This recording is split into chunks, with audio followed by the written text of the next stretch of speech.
Mortgages are what we do, not who we are. Welcome to EMC Connect 2024. Appreciate it. All right. Thank you guys so much. So excited to be here. And thank you guys to Joe and Sam for having me out. It's really cool that you guys actually invite a vendor out to your event. It's awesome. Like Joe said, my name is Jason Perkins. I'm the co-founder of Bonzo. And, it's been really cool to watch, right? I mean, we've learned so much from EMC loan officers and the EMC family giving us amazing feedback back on the product. And we're going to continue to evolve that really today. My goal is to really dive into some strategies for you guys, some takeaways, right? Whether you're using Bonzo or not, right? But I also have a gift for you at the end that we're going to talk about. But let's dig into this because I know, the whole theme of this is empowerment, right? And I think it starts with, I like to say, I like to hug fear. And I wasn't like that for a very long time. I would run away from fear. I think that brought friction to my life, my business, any of that, I'd run away from it, right? But it's the reality, right? Anything that brings friction, we run away from it, makes us fearful of that. But here's the deal, right? The more that we do, right, the easier it becomes. The more that we put ourselves in those positions that make us uncomfortable, that put friction in our life, the things that we want to dig our head in the sand for, like a camel, the more we take our head out of the sand, we get better, right? We put ourselves in these scary situations. They're not as scary as we think, right? Our mind is very powerful. It can put us in a very awkward position and really allow us not to take action on things that are important for our life, our business, our relationships, right? I love this quote. It's from the Calling of the American Mind, but when you don't do scary things, you're afraid to do things. When you don't deal with scary realities, you're scared of reality. And that's the truth. Some of us, when we're not taking risks in our life, we're not taking chances, we're not taking action, we get in a place where we're actually scared of reality. Our lives are based around fearful things, of being scared. The things that let us to grow and get better is all based around fear. The more times we put ourselves in situations that are uncomfortable, that put friction in our lives, we get better, right? We're all betting on ourselves. All of you are entrepreneurs. 15% of the American workforce are entrepreneurs. That means you're more brave than 85% of the workforce. You're putting yourselves out there every single day. Every day you're putting yourself out there on the stage, right? Every day is a risk that you're taking. You're in the 85% of the business bravery, what I like to say, right? A lot of you, we're all crazy. You're an entrepreneur. You're kind of crazy. You got some bolts loose. That's a good thing, right? But when that happens, even to the best of us are entrepreneurs. We do the things that allow us to get better, to level up in life. But sometimes we fall back to autopilot, right? Autopilot is a safe zone. It allows us to just coast, right? And this happens to me all the time. All the time, I catch myself in autopilot. And I have to say, what am I doing? I got to pull myself out of it, right? How many of you are using the same scripts from a year ago, the same processes that you've had in your business the last 2 years, right? Blaming external factors of why you can't make more money or why we can't grow. It's because we're on autopilot. Autopilot puts us in these behaviors. A lot of people say, I can just go get a job. That's a safe place to be. Getting a 9-to-5 job is the most unsafe place you could possibly be. You are not in charge of your destiny when you're in the hands of other people, right? You're only in charge of your destiny when you take that step out. And all of you have, which is an amazing feat. But we have to protect ourselves against autopilot because that's the death of that growth, right? I always say, tomorrow I'm going to be 1% better. And 1% can be anything. I'm going to take a little bit extra time and work on my scripts, on my campaigns, on my messaging, on my personal life, my physical life, my relationships. It doesn't have to be macros. They're micros. Those micro behaviors turn into macros, right? But if we're focused on our macros, every single day, we're going to get a little bit better. When we look back on December 31st, how much have we grown? How much have we changed? How much we elevated our business and our processes? That's what matters. The 1% micro movements every day. We don't have to be overwhelmed by change, but taking action, little tiny micro actions every day is going to make a macro movement at the end, right?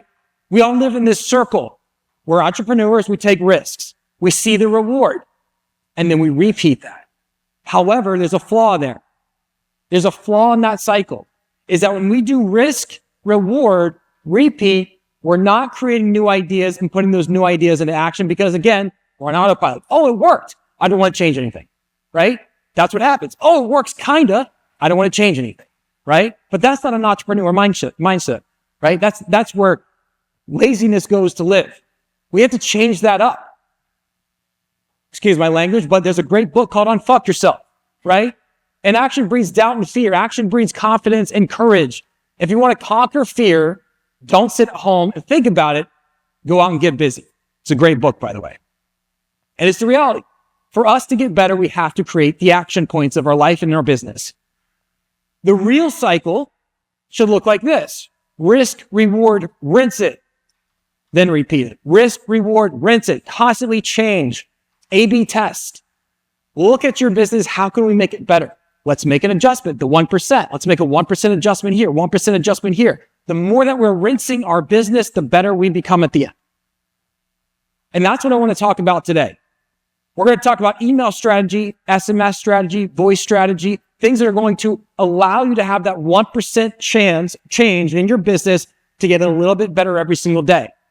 I want to talk about some email strategies here for a moment, right? We're going to be talking about your audience, how to capture their attention, what copy to write, how to build that relationship in a meaningful way, and how to build trust. Let's talk about email strategy. The first one, knowing your audience. I'm a big believer. The first thing we should do in anybody's business is build the avatar of your customer, of your prospect. Who are they? What do they look like? What do they sound like? What are their beliefs? What are their behaviors? The more we understand that, the better that we can relate to them, the better copy that we can write to them, the better that we can nurture them. 12 months, 24 months, 48 months, whatever the case may be. But we have to know who we're talking to. I'll give you a good example. The first thing we did when we started Bonzo was we built our Bonzo avatar. Who's going to buy Bonzo? Right? Now, again, this is spread. This is just, we have to create an identity for it though. So ours is a 40-year-old sales forward loan officer who is spending too much time and money on spreading out their technology. They want more automation in their life. They want more conversations to create more opportunity, and they want to simplify their business. Boom, there it is. Right? Now I know who I'm talking to. When I'm writing my copy, whether it's email, text messages, leaving voicemails, any of that, I know who I'm talking to. Right? Same thing for your business. Who is your Bob? Right? How old are they? Right? What's their income? Are they married? What's their credit score? Do they need cash? If so, what for? Is it for vacations, schools, pay off debt? What's their mortgage savvy score? Right? How well do they know mortgages? Do they have a tight relationship with other lenders? All these things matter, but I firmly believe everybody needs to know exactly who their Bob is in their business. The more you know your Bob, the better your conversions are going to come. The better your strategic outreach is going to become. Define your Bob. It doesn't have to be 100, pages, right? Just a few elements of who your Bob is. Understand who you're speaking to. Number 2, grabbing their attention. This is super important. It's very easy. But I see so many of us loan officers who make mistakes in this arena, right? I've seen so much copy and emails, right, where a loan officer is writing a novel. And the first email, they're writing a novel. Here's the reality. When a prospect sees an email in their inbox, not from a friend, they go into what's called scan zone. Anybody know what scan zone is? Right? They scan the email. That's all. They're just scanning they're not reading it, they're scanning it. How do I capture their attention when I know that they're just scanning the email? Right? Short and sweet is always going to win that game. If you're not worth their time yet, they don't know you, right? So if you're writing 2 paragraphs, and they don't know you, they're not spending the time reading that email. They're scanning that to see if it's worth their time yet. That's why short and sweet wins. And we're going to dissect that a little bit more. But you should be writing your emails like you do your text messages. Short and sweet. Know that they're scanning those emails.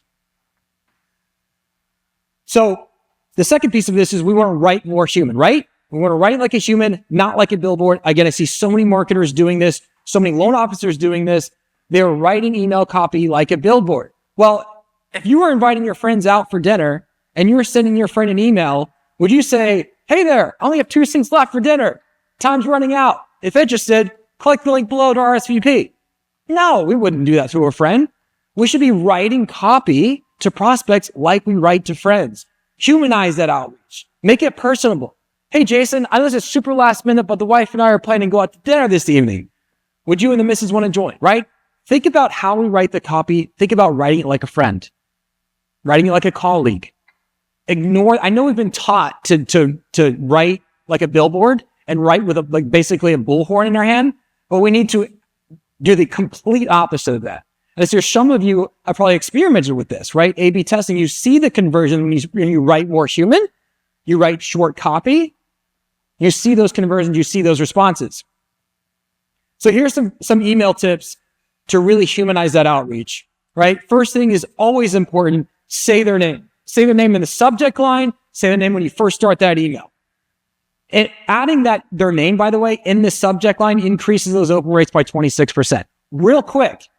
Hey, Joe, quick question. Hey, Joe, forgot to send this, which brings me to my second point, the curiosity. Hey, Joe, I forgot to send this to you, right? Or open it up to a little bit more creativity. The mortgage shift is finally happening, Joe. What's a mortgage shift? I got to see what the mortgage shift is, right?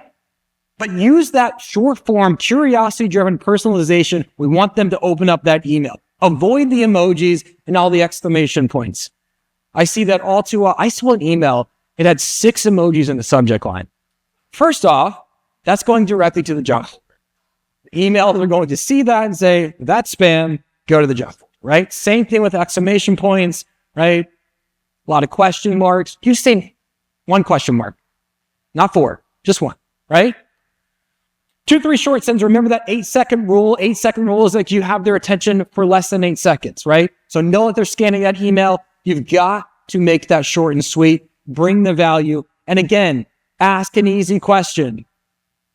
We want to get them to respond. Our goal is to get them to respond. Open up the door. What's the easy question? What's an easy question they can answer without having to think about it, right? Your credit score is about 675, right? Right? Yeah. Yes, it's 675. Easy. They just have to reply back, yes.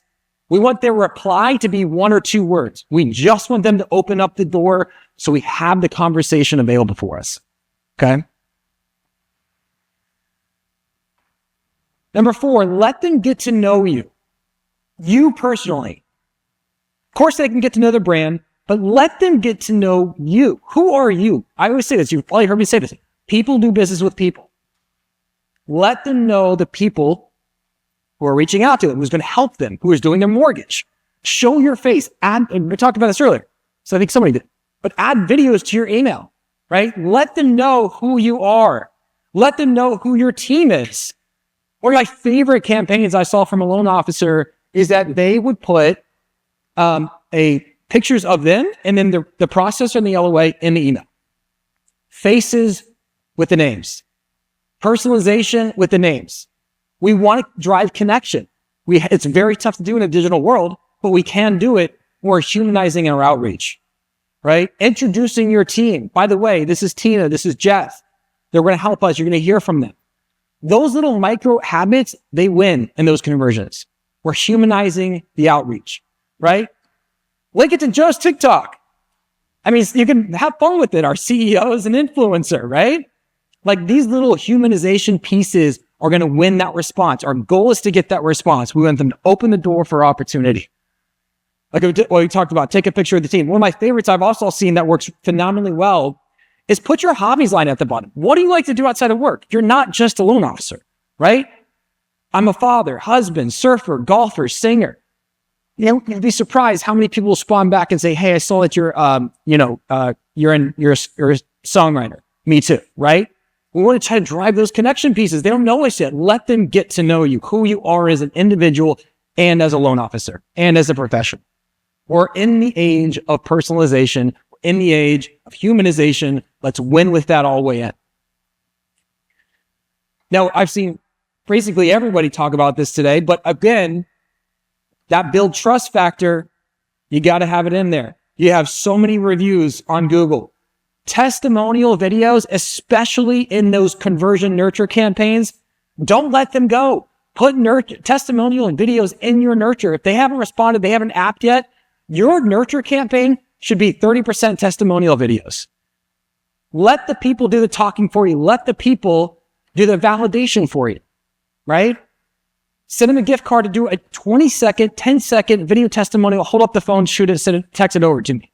How many clients do you have that you can do that? Right? I've even seen some loan officers use Fiverr or Upwork to get those testimonial videos.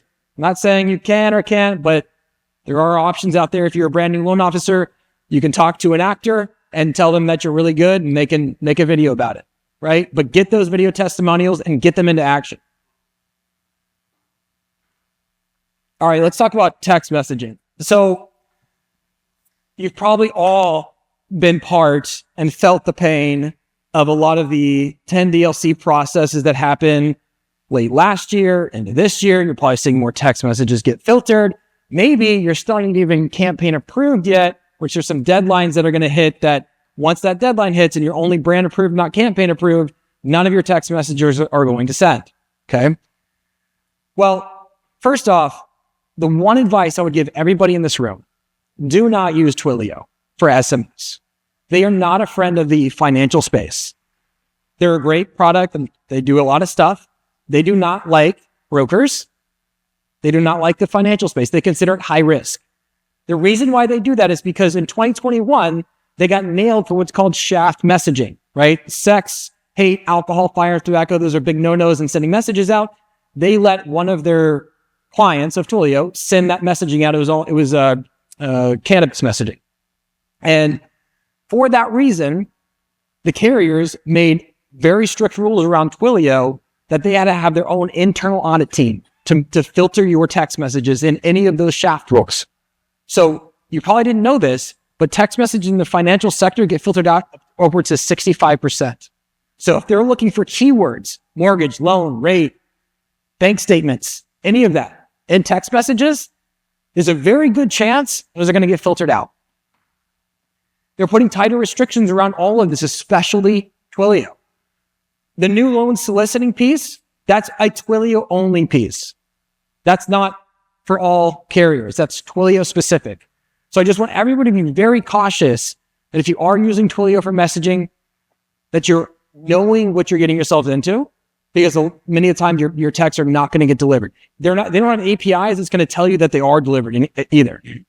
So it could say that it got delivered, but they don't actually send those APIs back to your systems. So you think they're getting delivered? Hey, why don't my response rate suck? Because they're getting filtered out by the carrier level.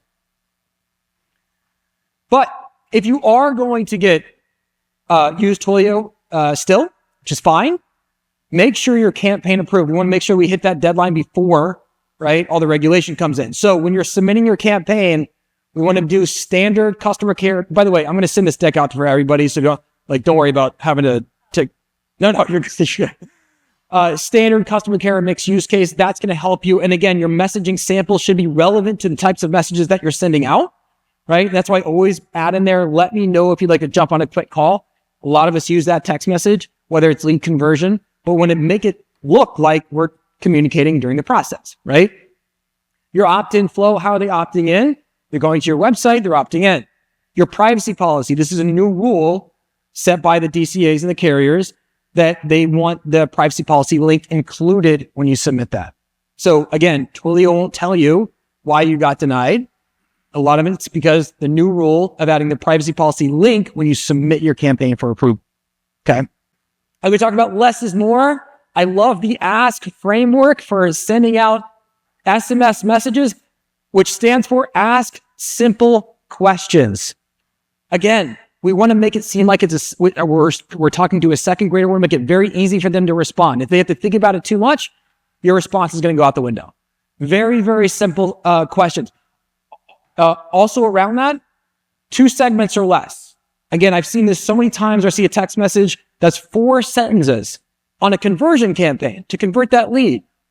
Even on a nurture campaign, they should never be that long. Nobody has time to read a text message from a loan officer that's 500-600 characters long. No one's going to do that, right? We just want to open the door for opportunity. Good example. Hey, person, first name, it's Jason from EMC. As a wholesale lender, we work with over 100 banks to find the lowest rate. I'm working on your quote now just to confirm your credit score is around, right? Simple question, which I'm going to get into these other points here in a second, but we're adding value, right? We're building trust. And that's going to be our framework for a lot of these strategies and how we're going to increase those conversion rates. All right. So validating and building trust is next. We have the ask framework for asking simple questions. Let's validate and trust. We typically beat most, so think about this as a cadence, right? Your second text message. We typically beat most lenders by 1% or more. Here's a snapshot of our reviews for thousands of happy clients. Building trust. Sending you an email now to start your refi quote. Is your email ? Again, that's the validation part. We're taking the data points that we have with those prospects. We're using it to validate it. We're using the trust that we have as a company and as a team to build that trust, right? And we're asking the simple questions. And we want to repeat this as much as possible. Repeat the ask, validate, trust. It's very simple. Building out a very successful, high conversion nurture campaign is very simple when we take the ask, trust, validate. It's funny, I was meeting with Optimum Trust here in Irvine yesterday. And I was talking to the owner, and he was telling me about one of his top producers of why they closed 3 times as much as the other loan officers. And so he started to dig into the data. And so they're a consumer direct shop. And the woman who closed 3 times as many loans as the rest of the team, 75% of her loans came from loans that came in 45 days or older because she was following up. 45 days or older was 75% of the loans that she closed that month. Crazy. But here's the reality, right? Like we talked about, so many prospects are getting inundated with loan officers reaching out to them. Nobody is on day 7. Certainly nobody is on day 15. And of course, nobody is at day 30. Caring is the perfect type of sales and marketing. If you can care and scale and win those relationships. This allows you to care and scale for 30, 45, 60 days, 75 days. We're going to continue that care for as long as we can. Simple check-ins. Hey, I was thinking about you today. Are you still looking for that refinance? Let me know, I'm around. Day 75. Hey, person, first name. Hope you're well. I've got some time this afternoon. Around 2 or 3 o'clock if you're free. Nobody in their right mind is going to think that their loan officers are going to continue out for that long, but you are, right? Because you have automation set in place. We're going to care and scale for as long as possible. That's where we're going to win those conversions. So again, a good example of this, repeating the trust that validate the ask, asking the simple questions, building trust through the trust that we have built into the brand, and validating the resources that what you know about your avatar and the data that you've captured, right? So day 2, I have some time this afternoon or evening. Would you be free around 2 p.m. for a quick call? Validate. Day 2, I just want to confirm you're looking for a cash out refinance. How much cash are you looking for? Build trust. Day 2, I just emailed you a welcome video of our team. I wanted to show you who you'd be working with. Just FYI, we're located in Irvine, California. Can you confirm you received it? Simple question, right? It's not rocket science, I promise you. But with this framework, we've seen conversion rates, response rates, 60, 70, 80%. We're mixing email and text and voice, which I'll talk about voice in a second, how do we use that in this framework. But we don't have to overcomplicate this. We don't have to come out of the car swinging. It's very simple. It's very meditated. We're asking the simple questions. We're opening up the door. We're slowly building trust. We're slowly validating who they are as an individual. By the way, bonus SMS. This works phenomenally well. Like day 7 of a conversion campaign. Simple text message. Does this number belong to person first name? Insanely high response rate on that. Yeah, sorry, forgot. Had a lot of things. Because again, you got to realize we're bottom of the totem pole of the things that they have to do in their life, the prospect. Bottom of they see your text, 98% open rate. But we're they've got life happening, right? So they're reading your text messages. They're reading the trust and the validation, right? But life goes on. But that question right there, hey, sorry, does this number belong to person first name? You'll be shocked by the responses you get. Oh my gosh, Jason, I'm so sorry. Yes, I meant to get back to you. I didn't get that quote. Can you send it over to me? Yep. That's simple, right? Asking the simple questions. Gifts. No, it sounds silly. Everybody should be using gifts and messaging in the appropriate times. But by the way, this GIF, everybody should be using this GIF. You'll get so many responses back. But the way that we use gifts is appropriate. How do we use them? How do we use them in conversation? Gifts are their own language, right? There's a good way to do it. There's a right way to do gifting. There's a wrong way to do gifting, right? Don't use them in every message. Absolutely not. That's way too much, right? Don't use political or diverse gifts. We know that. Don't use the same gift more than once, right? Don't use overly animated gifts. That's going to freak people out. And also don't use the generic gifts that you see all the time, right? We want to capture their attention, build curiosity, get them to laugh and smile a little bit, right? We want to be the unique loan officer that's messaging, not the standard loan officer that's messaging.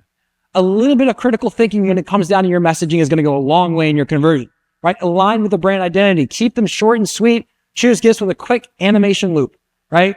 Boom, boom, boom. You don't want to have them sit there and watch it for 5 seconds until it finishes out the gift, right?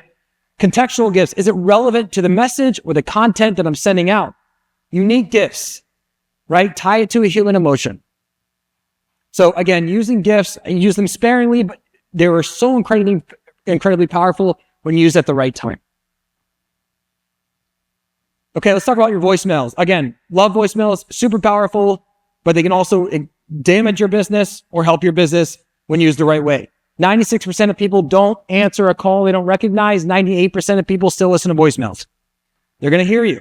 And I love the concept when you're building out your campaigns, right? Using gifts for personality, videos and emails to see you and voice to hear you, right? We want to capture all elements of that connection. They want us to feel us, see us, and hear us. Okay?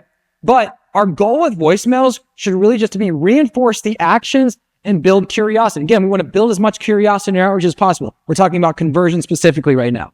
Build as much curiosity as you possibly can and reinforce the action. So a good example would look like this. Hey, it's Jason over at EMC. I was calling to make sure you got my text I just sent 10 minutes ago, 30 minutes ago, whatever the case may be. Also, some changes in the market happened today and want to fill you in. Curiosity, right? Validate what we happened, build curiosity. That's where we're going to get those callbacks. That's where we're going to get those responses back to text messages. Also, when we're using an omni-channel approach like SMS, email, and voice, we're giving the prospect the option of how they want to communicate back to us now. They've got a missed call from us. They got a voicemail from us. They have an email from us. They've got a text message from us. Maybe they like talking on the phone.